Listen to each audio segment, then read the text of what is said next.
Welcome to another episode of the Tower 26B Race Story Podcast. I'm Jim Litsky here once again. Coach Gerry Rodriguez. Coach, how you doing, buddy? I'm good. How are you? Good, Oh, yeah. good to have you on here again. Yeah, you know what? We said every 2 weeks. We're going to stick to every 2 weeks, Gerry. Yes. Well, we have some accountability with the Ask Andrew section with all the bike knowledge, so we have to be on every 2 weeks. Oh, And then you know what? Ask a Cyclist. It's the questions are coming in hot and heavy, man. So Talansky, you're back with us. You're on the airwaves. How you feeling, buddy? I'm feeling good. Yeah, I love answering the questions. I like being a part of this. And then in the last 2 weeks, I thought of some stuff just to even if people didn't have a question about a specific, I have something I want to cover today because I listened to these two incredible podcasts and on this drive I did recently. But there's so much value because I've been waiting to listen to something like this that validates these things I've been trying to tell some of the athletes. So I'm excited to share it. Hey, you know what? If anybody can share, it's Andrew Talansky. This guy doesn't stop. So he's just bop, bop, bop, bop, bop. So hey, we're excited, but this is my show. You speak when spoken to. Hey, we're live on Facebook and also with us, the swim surgeon, Dr. Jack Fabian, back with us. How you doing, Jack? I'm doing well. Thanks, Jim. Yeah, happy to be here. But you are happy to be here. I can tell. Look at that grin. It's pearly white. Well, we're just coming off our 2 p.m. call. We have our 2 p.m. weekly call that we do every week with our Tower 26 athletes. And a couple of weeks ago, we spoke about harnessing power. How do you say it? Harnessing power into your swim stroke, Jack? What's the right way to say that? I don't know. I've never used that way. Harnessing greater power or applying greater power, Gerry. What am I trying to say here? how about just critical power and how to apply it?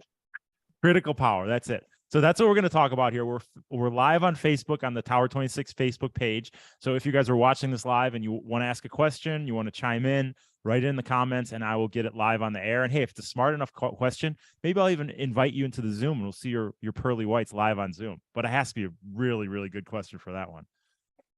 And as you can see, Andrew, I'm not easy to let everybody into this. You have to be a very, very select group. But last show, real quick, Gerry, what did we talk about last show? Do you remember? Well, of course, we had the Jorgensens on and reviewed the book, the book on the mom and the daughter, Gwen's sister. So, yeah. So it was a great show. I got so many notes saying, hey, after that, I went and bought that book for all of the, teenagers, middle school age humans in my life. And so, yeah, really struck a chord with a lot of our listeners and hopefully sold some books and they're going to send 10% our way. So that is exciting stuff. And we're going to make a couple bucks off that. Real quick, we're going to get into the meat of the episode pretty quick, but Martinique, Gerry, they're falling, man. They're falling in our country list. They're down to number 11. So they were at number 6 at one time, but now they're dropping like a stone in the water, if you will. What's happened to Martinique?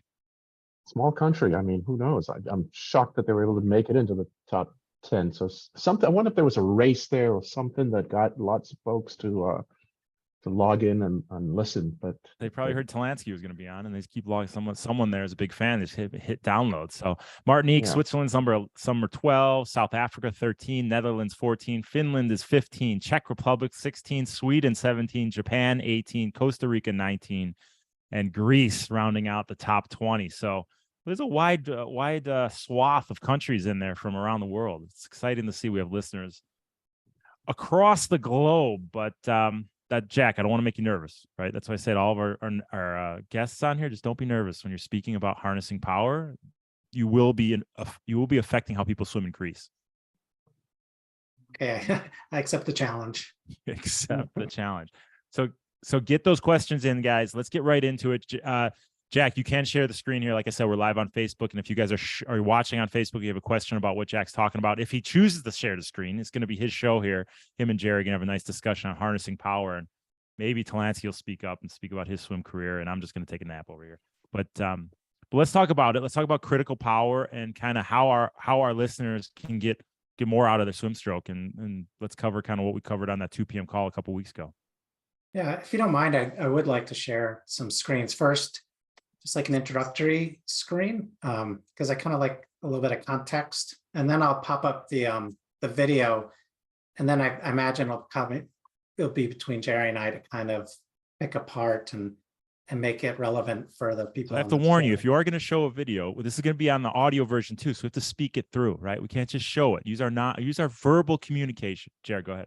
Yeah, and Jack, could you, before you start off, Yeah. could you give us a little background on yourself as far as your coaching career, your educational background, and so on?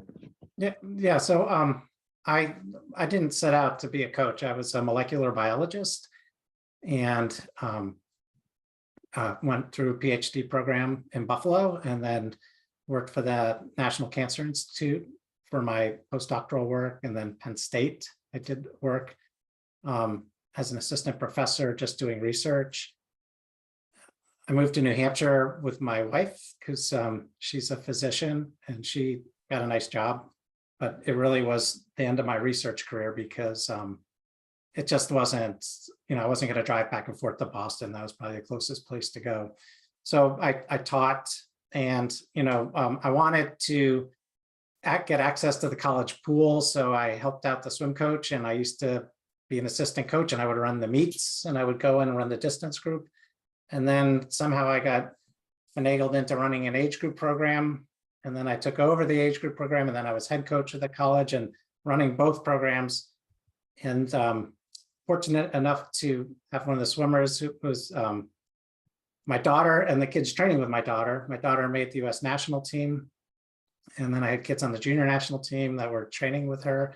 What did she make the national team in? Open water. So she was a distance swimmer. She was good, at all the events, but just kind of showed a real propensity she had great capacity in VO2 max and just the right mindset. And then she met Gerry, who actually really helped with that mindset. And so she became a open water swimmer on the national team and on the international scene. She still competes professionally over in Israel. And so I had that. And then I also had a college program at NCAA Division III program. And we ended up going from like terrible to 9th in the country, which was quite an accomplishment for us. Then I retired from collegiate coaching, coached for Paralympics, and then coached in New York City, and retired from that. And now I just kind of do your stuff. And but when you were the U.S. national coach for open water for a number of competitions, correct? Oh yeah. So World Championships, I was in Shanghai. I was a head coach of the women's team, and then I was a head coach for the Pan American Games in Toronto. So, which was just unbelievable.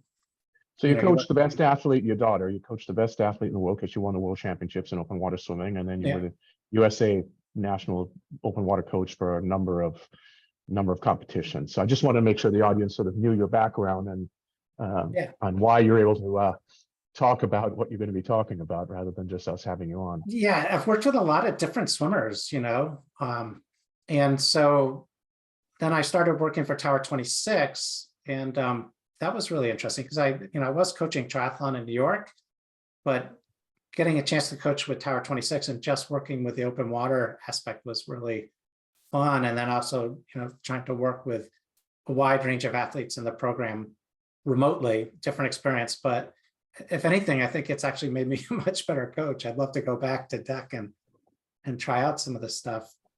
I also get to swim a lot more myself, which I try out a lot of this stuff by myself and my training partners. But, well, one thing you guys got to know about Jack is he's hungry for hungry for knowledge. He's always looking to better a swim stroke or to feel something differently, and he goes and tries it out himself. And then in our 2 p.m. call, he has a segment every single week where he brings up a different topic and a different subject that he tried or he's been thinking about and he's looked into and dove into, and it's really stimulating as to the different things he brings up every single week, and that usually leads us down a different rabbit hole than the direction I was going to go with the meeting. So it's pretty cool to see what you introduce week over week over week, and how your mind just is always looking at what the next thing is or what you're going to learn about, how you're going to educate yourself on another topic. Well, it's a scientist in him. Yeah, thanks, Jim. Yeah, but it's actually, this is a great opportunity to kind of play around and show these things on our weekly Zoom meeting. that you give me a chance to kind of go through, and I do try to tie it in to what we're doing each week, sometimes better than others, but hopefully there's a theme there, and then I do video analysis with Tower 26 swimmers, and they do seem to be listening to what we're talking about, and it seems to be helping them progress in their swimming. Yeah, so we're going to be doing a video analysis later in the show. So if you guys are watching on Facebook Live, we will do that live. I'm going to post this video on YouTube as well. So if you guys are listening on the audio version of the podcast, you can see it on our Tower 26 Facebook page. And if you guys have a video that you want us to break down in future episodes, the easiest way that I found to do it is to send it to me in Facebook Messenger. So Jim Lubinsky, send it to me in Facebook Messenger, and I will, if it's good enough, right, or however you want to say it, we'll get it on one of the shows to come. So we're going to break that down later in the episode. But Jack, let's get into the topic of this episode and where are we going to go with this? Yeah, so I'm going to share a screen, and I kind of like to, I try to get context here, and so hopefully this is useful context. But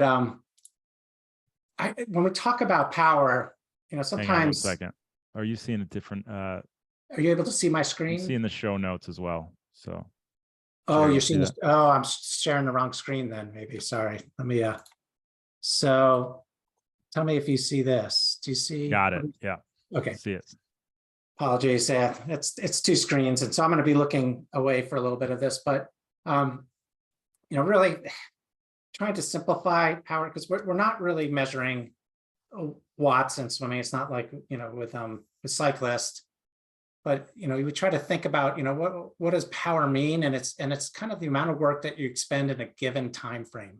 So how much work is getting done, and I used to present this to my swimmers that and a part of it was to sell the aerobic component of what we're doing. But I would say that your performance is as a result of your endurance and your power. And then I would try to tell the college kids, how could they visualize this? And it's basically strength and speed together. It's this balance. And when we were in the weight room, we used to kind of look at this force velocity curve, which is very useful for weightlifters, but it was useful for us in training power as well.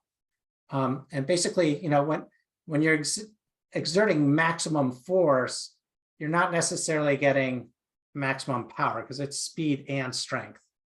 And if you're going very, very fast, well, you might not be applying a lot of force. You're just, if you're doing a bench press with nothing on it, it's going fast, but it's not your most power. There's a balance in this curve. And generally it's something around 30 to 70% of maximum effort. And so this is how we used to train power. Like we would, have people with harnesses on, and they would drag buckets across the pool, and we would throw in weight until they would make a 25 and a time they wanted to make a 50. We would pretend and once they reached their maximum weight, we would train at 30 to 70% of that. That was the way we kind of trained power in the pool. Now, what we're going to talk about today is more about, how we look at the most powerful moments within a stroke. So this, one of the things I'll show, this is sort of this device, which has basically like a fishing reel, and it's, quite honestly, I don't know how this thing works. It was kind of a black box when Gennadios would bring it over. All I know is that there was some science behind it, and we talked about it as a power meter. But so you're showing a picture of a contraption that has like a little tag on the end of it and a fishing reel. And that gets attached to the swimmer. Yeah, so it's a little tag that gets attached to the swimmer. There's a little line attaching to this sensitive little device. Line, and it's going to measure instantaneous velocity, okay, which is related to power, right? We were talking about that strength power, that curve. And in this particular instance, in this phase of the stroke, if we looked at this arrow, this is showing that instantaneous velocity is sort of just past that peak velocity. So the phase of the stroke is where the fingertips are pointing down. Remember this, people are listening on audio too. So correct. The fingertips are pointing down, the hands are underneath the torso. That's kind of where we generate a lot of power in our stroke. And I'll show you some video where this happens too. So this is a velocity meter, but it gives you an idea of when, how velocity is changing during the stroke. And then it does give an indication of how you're kind of generating power throughout the stroke cycle. Gerry, is that the contraption you used when you did this test? Yes, I was tested on this a number of years ago. When Gennadius first developed. So this. Gennadius, who's Gennadius? Gennadius worked for USA Swimming for a period of time. He might still, Jack, I'm uncertain if he's still employed, but with USA Swimming, but he's a consultant at the minimum, right? He has his own company now, I think, too. Okay. Yeah, and he did a lot of work, Jim, for USA Swimming at the elite end, and he would test. There was lots of testing done at that time of our elite swimmers where they wanted to measure their maximum output of power related to velocity and stroke mechanics and so on. So he was the sort of the mad fun scientist that came in, and I had the opportunity to get tested on that machine. So this contraption is the swimming's equivalent of a power meter, pretty much. Yes. Well, there are other ways to measure. There are other devices. People use photography to measure instantaneous velocity. So there's a number of different ways, but this is something I'm familiar with, and I've got some footage to share. Gotcha. I just want to get to the background of what it was and who Yeah. Gennadius was. I want to talk about who it was, go down the background of what it was. Correct. So, It okay, really good. was the first, but there are people doing work and publishing with various methods. But another method that's kind of become sort of commercially available are these, they're paddles. They look like they just kind of go over your fingertips. And they detect pressure, and it relates to, they can actually relate, they have mathematical ways to make it measure force. So you can sort of measure, this, it's interesting. You get these sort of patterns, and it measures force. You can imagine in swimming, you could press down, you could press to the side, or you could press back. It measures force in all three directions. So this is, we're not going to show any footage of this, but I just wanted to put this out here. This is another way to kind of look at force generated and power during the stroke cycle. And it's kind of interesting that, like this top panel is showing there's sort of a green curve, a yellow curve, and a red curve. The red curve is force down, which is really not that propulsive, but that's the biggest peak. And you can see the peak. That peak would be when the hands are under the body. The yellow is lateral, so that if any force is moving to the side, and you can see that lines up with that red peak. And then the green curve is pushing back. This is an inexperienced swimmer.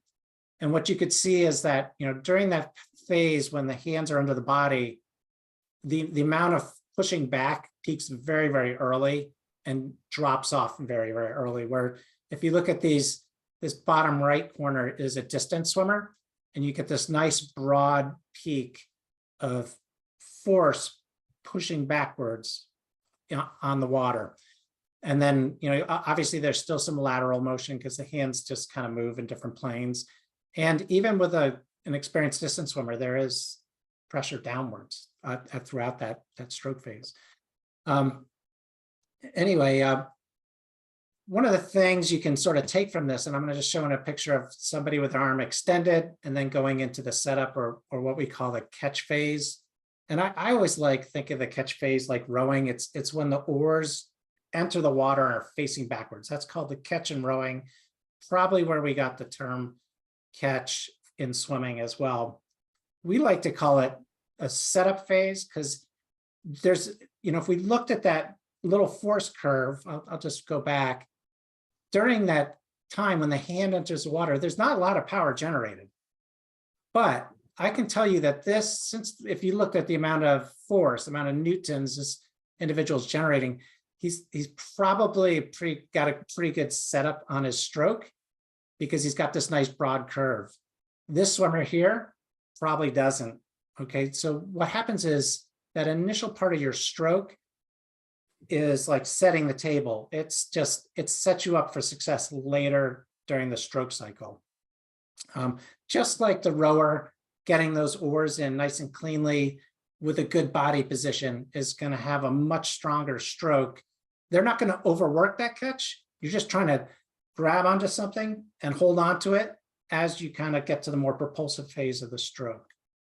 And that's what I'll sort of share next as a little bit of video with this.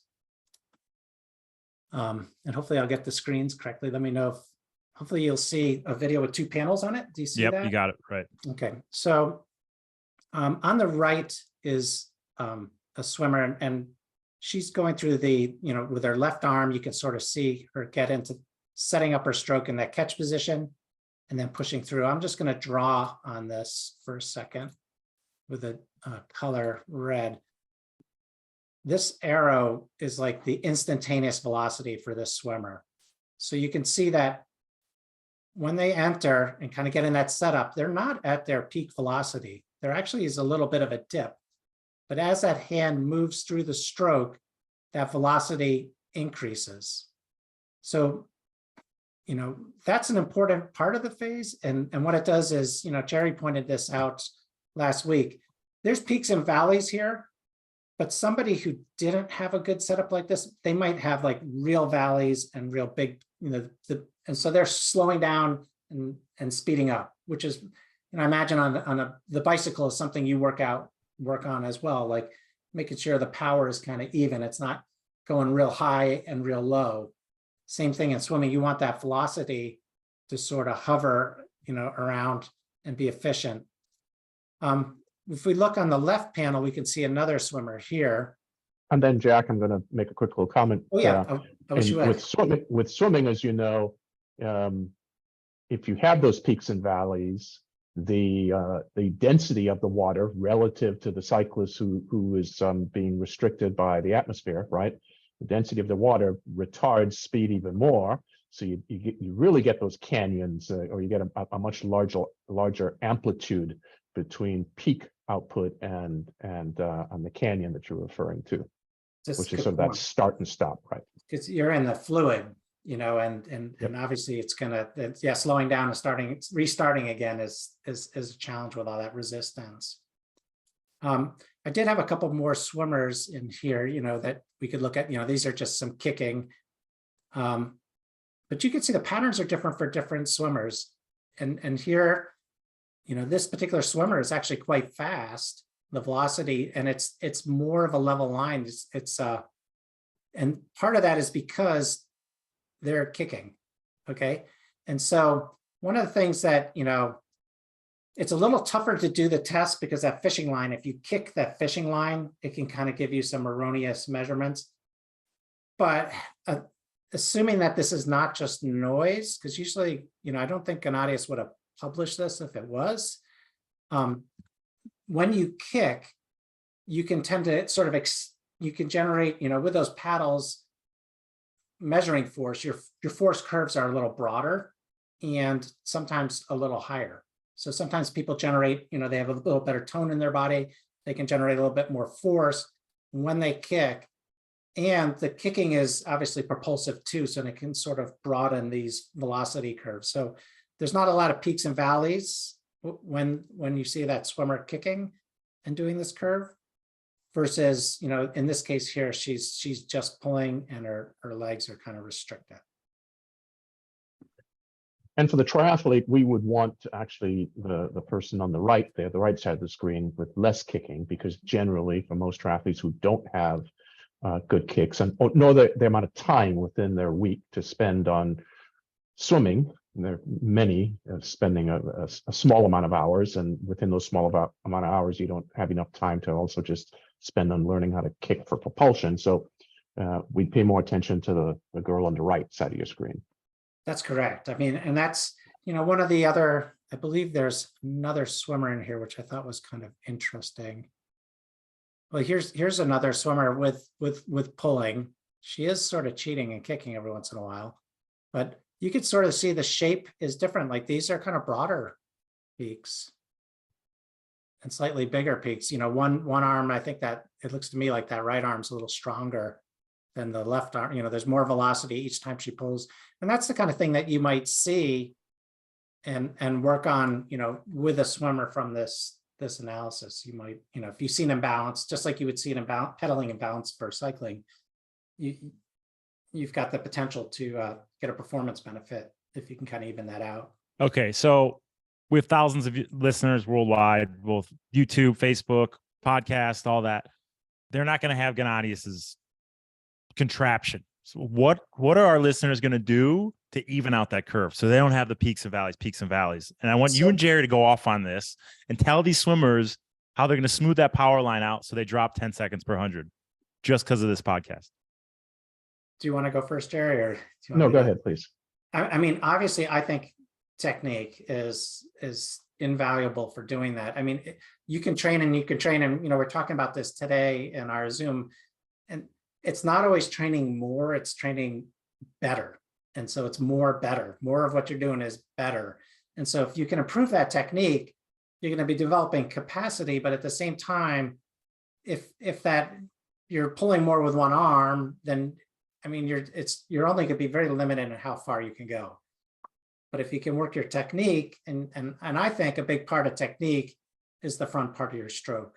The stroke that is generating very little velocity in that part of the cycle, but it allows you to generate that velocity later. And that to me takes, I think videotaping is invaluable because most people think they have a nice front part of their stroke, but I would say most people don't. And the other thing is, something I've been promoting a lot is I think a large part of what we see in swimming is because people have very poor mobility in the overhead range of motion. And they're because of the way we live and because of, it's not an easy thing to develop, that they have a, in the overhead range, they're not activating important muscles for setting up that front part of the stroke. So that's my pitch: range of motion training and technique work. And we talk a lot about that mobility on our 2 p.m. call, but go ahead, Gerry. Yes, I'm going to frame the positive, which is a question you asked, Jim.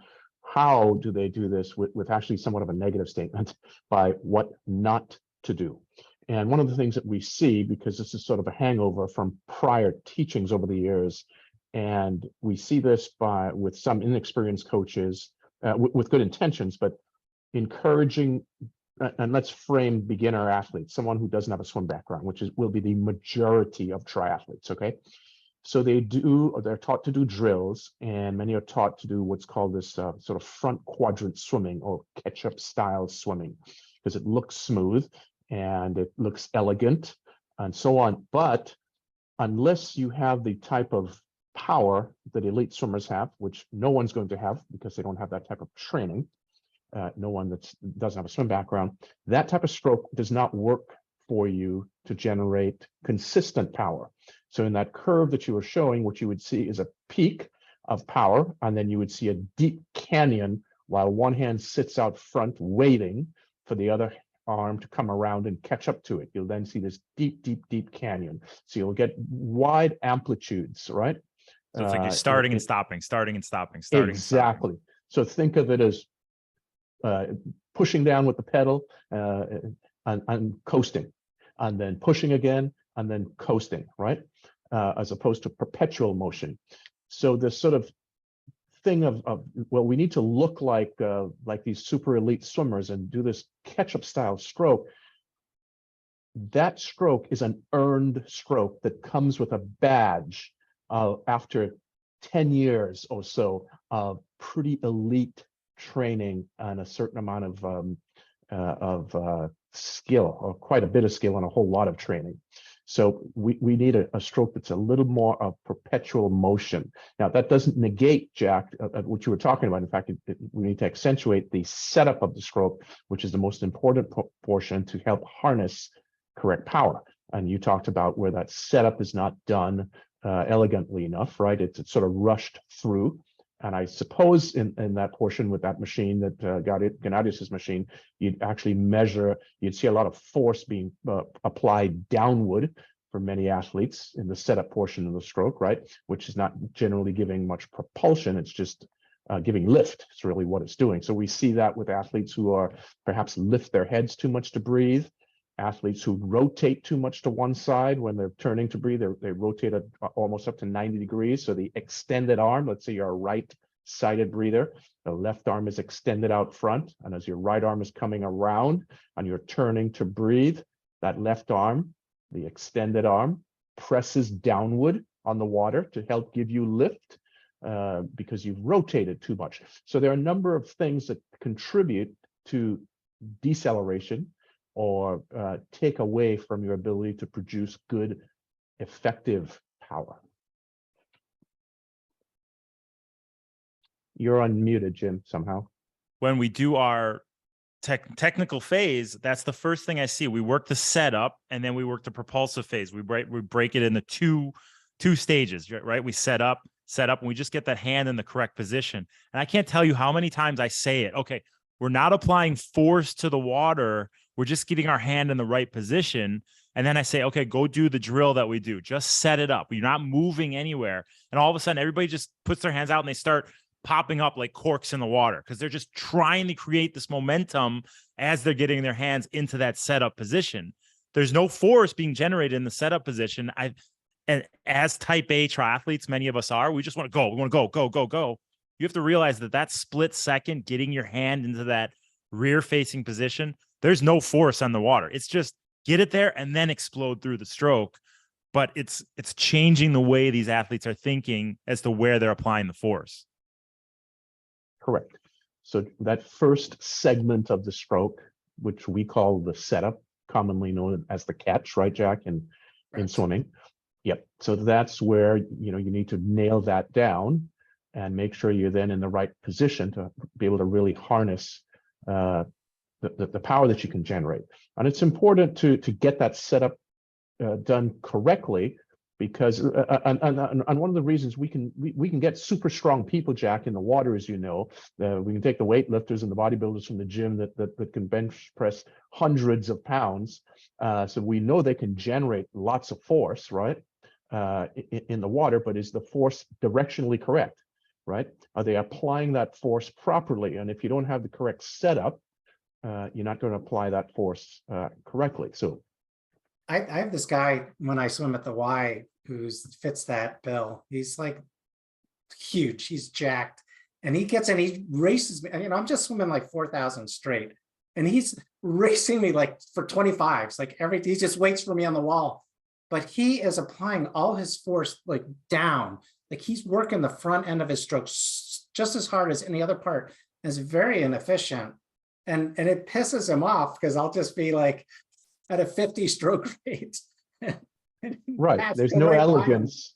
But he's just so violent in the water that he doesn't go anywhere. And he's tired. I mean, it's a great workout, but he's not very fast. And, he splashes a lot. But it's, when I do video analysis, I don't see that. But what I do see is I see when people extend their hand out in front, they press down hard on the front. And I don't know if it's like, sometimes I wonder if they're trying to get themselves up to the surface, or it just feels like they're generating power, but it totally kills the power later in the stroke, because they end up dropping their elbows and having sort of a bad arm position during that most propulsive phase. Right. The arm is under the body. So we see this as three things, Jim, for propulsion, right? We see first the setup must be done correctly and elegantly. Second, we must have some tension in the hand. So from the fingertip to the wrist must have tension to it. Too many times we see very soft hands, meaning that they're very gentle, they're very kind, delicate hands in the water, and they're not, they don't have enough tension to them. So this would be equivalent to having the easiest gear in your bike on a flat, right? And trying to go put out loads of power. It's not going to happen, right? So you need to have much greater tension from many. And then finally, we need the proper directional force, the direction to apply that tension within the hand. And that is with the fingertips pointing to the bottom of the pool and generally, simplistically, pushing straight backwards.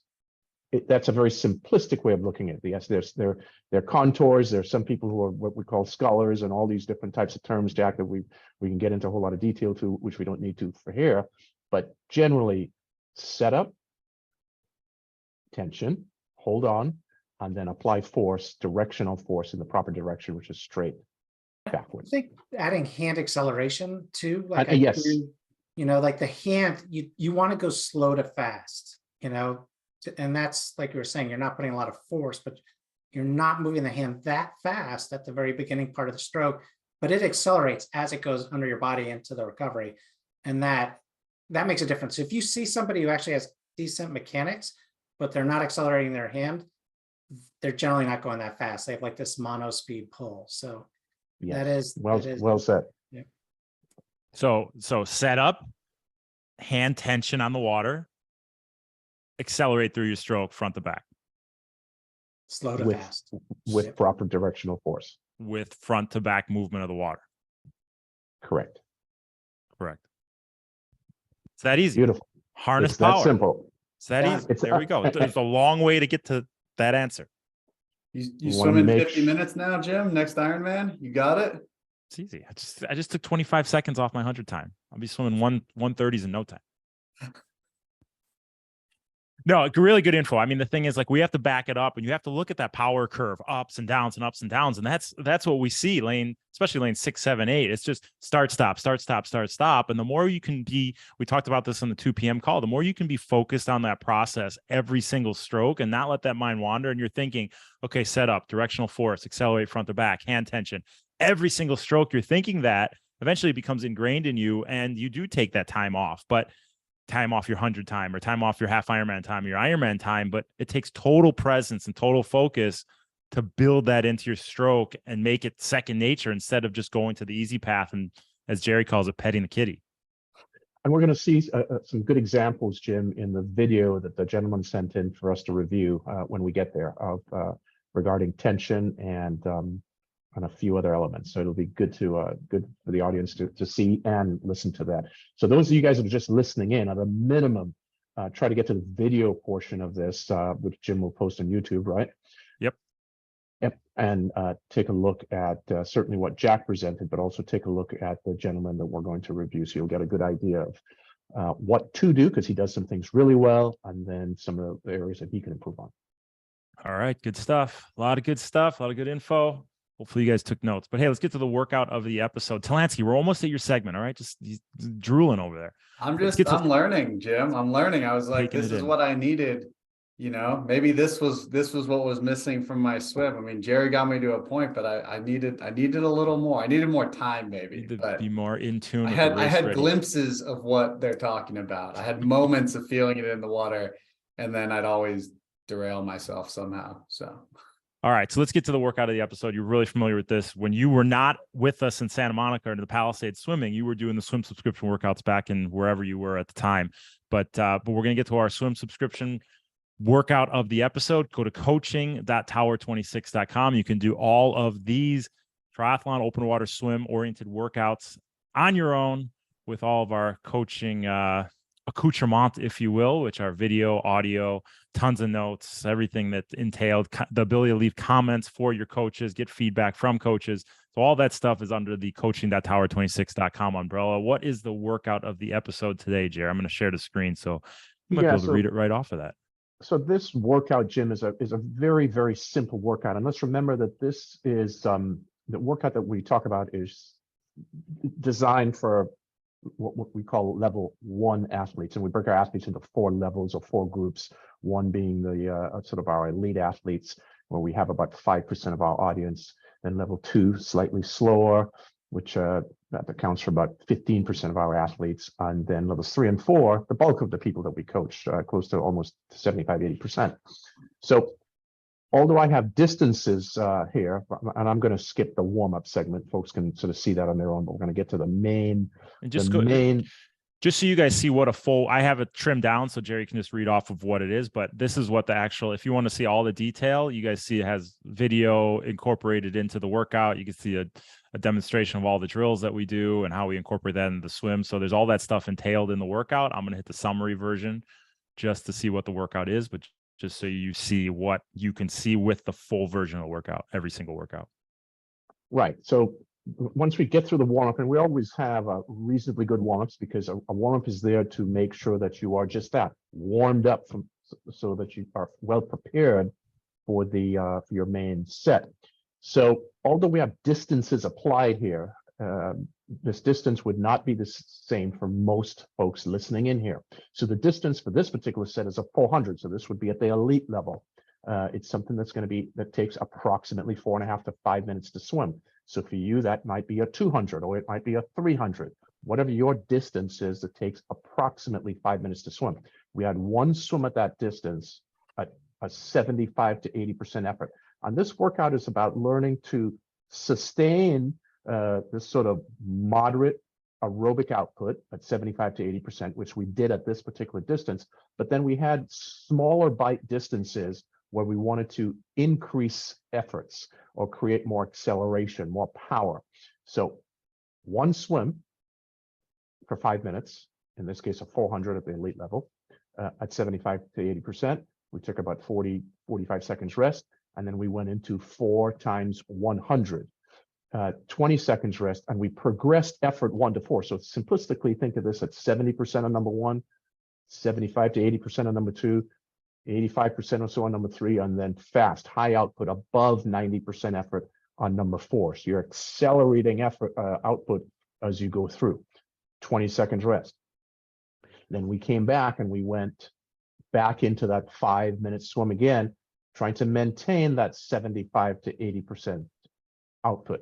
So example, if you're swimming at 300 and you went 5 minutes, you want to try to go 5 minutes again and keep that at the 75 to 80% effort. Now, if you're at 75 to 80% effort and you're not able to go the 5-minute time you did on the first one, it simply means you either were going too fast in the beginning, above the 75 to 80%, or your fitness level is not there yet.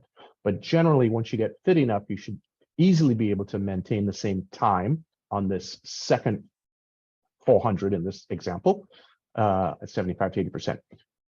40 seconds rest, then we came and we reduced the distance this time and went 4 75s with the same 20 seconds rest on the same progression. 75% on number 1, 80% on number 2, 85% on number 3, 90% or higher on number 4. Roll right in, back into the longer swim again, the 400, or approximately 5-minute distance. Same 75 to 80%, 40 seconds rest, and then this time 4 50s, 20 seconds rest, same progression, 75, 80, 85, and 90%. And then one final round through, one more 400 at 75 to 80%, 40 seconds rest, and then 4 25s, progressing effort again, where you're super fast on number 4. There you go. Got to know your gears, though. You don't know your gears, you're going to have a tough time with that workout.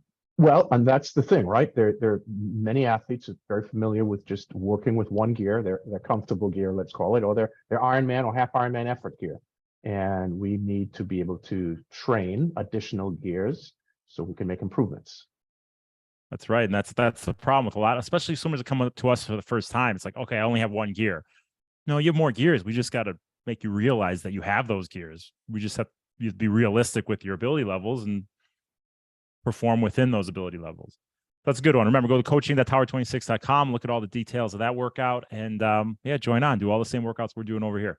Let's have the strongest swimming season you've ever had in your life. Coaching.tower26.com. All right, Talansky, aren't you glad that you're not doing those workouts anymore? I enjoyed them, man. I've said it to you. I've said it to Gerry. If I had access to a swim group and a pool like the Palisades, I'd still be in the pool. But swimming is such a I love the group environment for swim workouts. I will say that with all the swimming I had to do on my own during my time in triathlon, the swim program from Tower 26, the feedback, from Gerry and the other coaches, that was what made it feel really engaging. I wasn't just alone doing these workouts. I'd do the workout, listen to the audio files, and then put all my times into the comments and everything, and you get feedback from the coaches. And that was super valuable. It made me feel like I was there even when I wasn't. So yeah, they're great. You're always there in our hearts, buddy. But hey, we're not here to talk about swimming with you. Cycling. Where's your head at? You listen to 2 amazing podcasts. That's what I want to get to first. What are you thinking there? Well, I think you mentioned we did both. Get some questions to Jim at tower26.com. But before I get to that, go.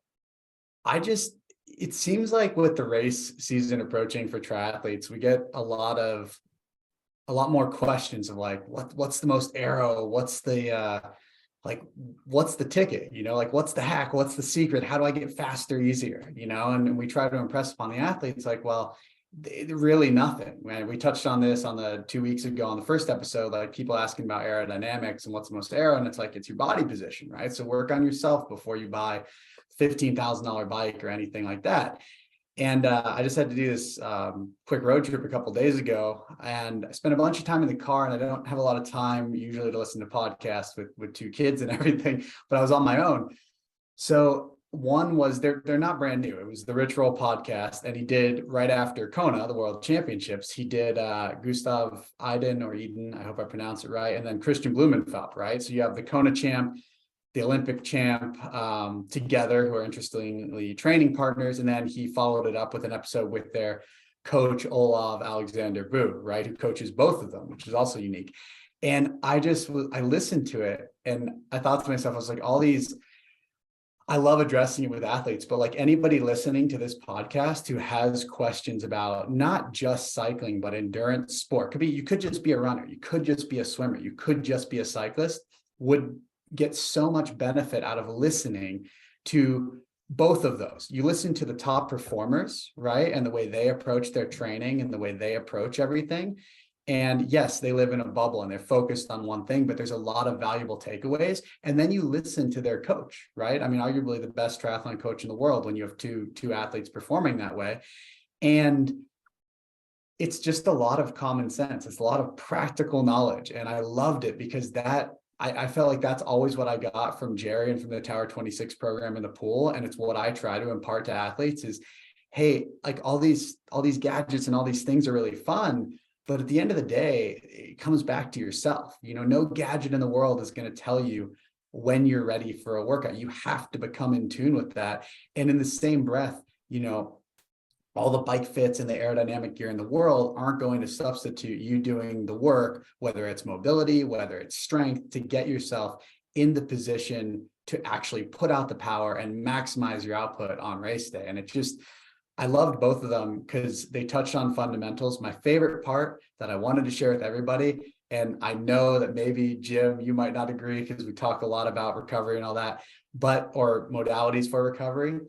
Neither of those guys get massage. And that's my favorite part of that podcast. Neither one of them, because I got massage during my cycling career because you had nothing else to do. But there were days of grand tours I'd pass it up because I was like, I just want to lay in bed and relax. That's going to serve my recovery better. Right.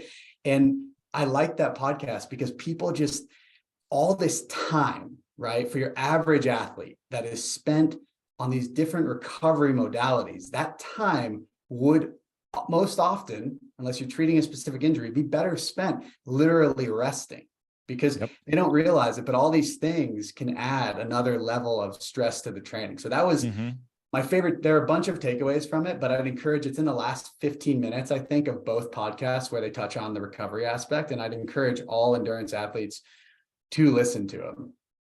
Well, after they listen to our podcast, obviously, but yes. All right. So I got a few questions. Jim at tower26.com, they wrote in. So the first question is from Aero Princess from London. They're listening over in London. And they want to get your opinion on cleat position for a triathlete. Is the best cleat position midfoot, standard? I don't know what standard is. And the do's and the don'ts if you experiment with midfoot cleat position.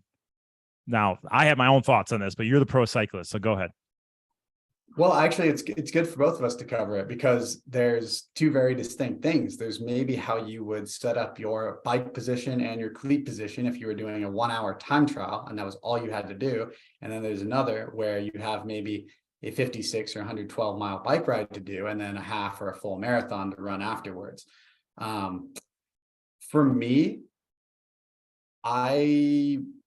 it's very individual. I don't think there's a one size fits all answer to that. I think people prefer that. They're like, oh, okay, midfoot's the best, or here's the position, but it's so individual. Everybody has different femur and shin lengths and mobility restrictions, and you have to take all of that into account.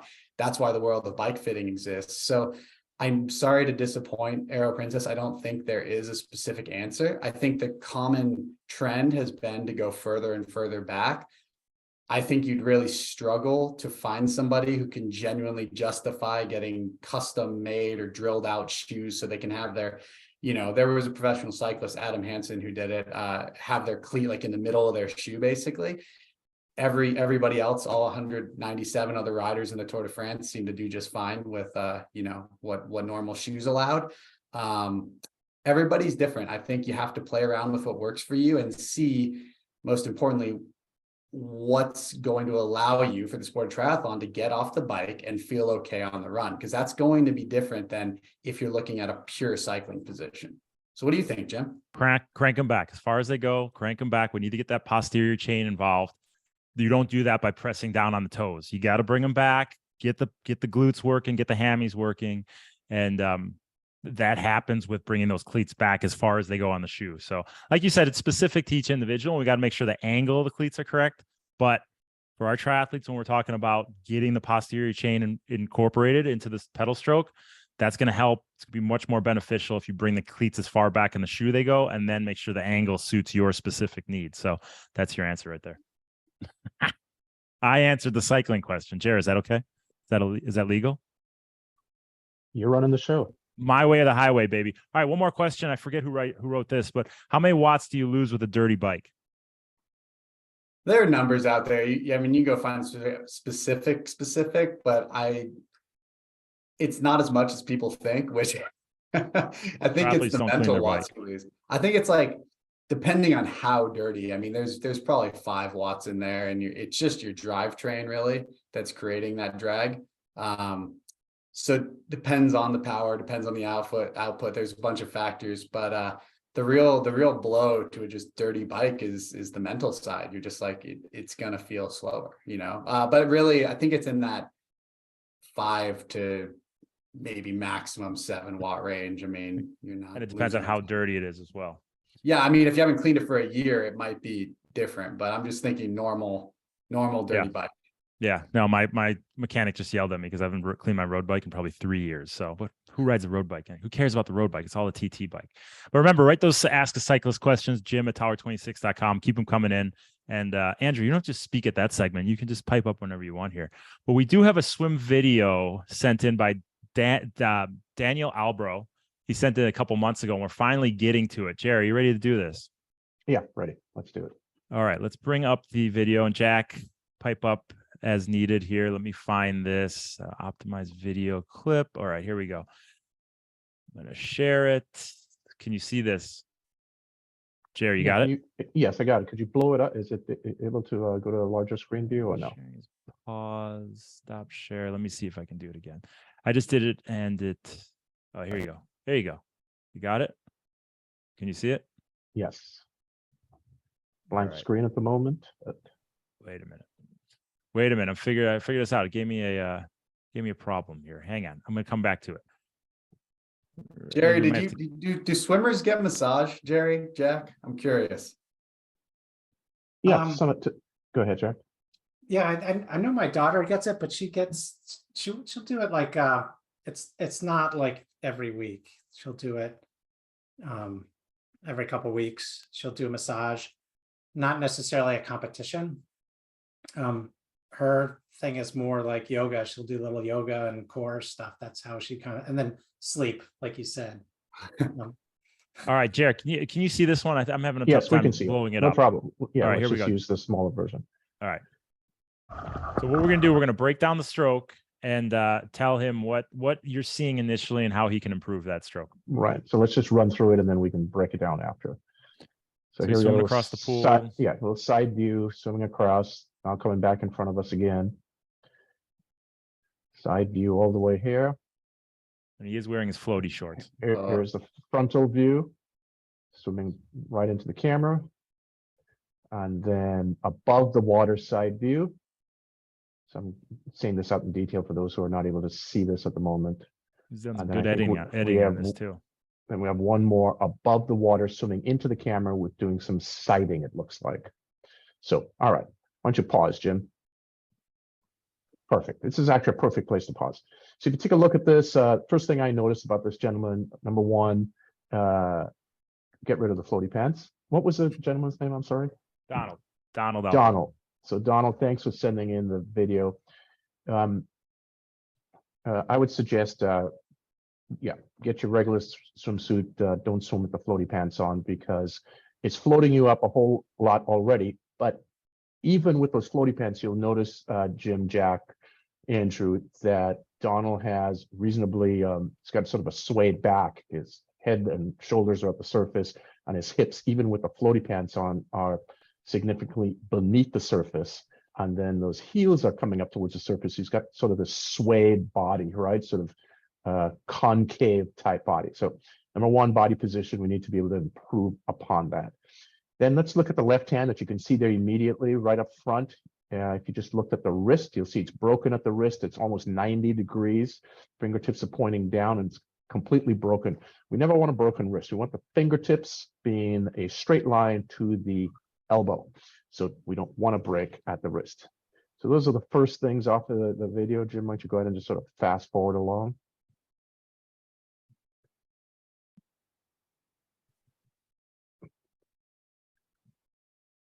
Okay. All right, swimming at the camera, swimming above. Right. Yep. There we go.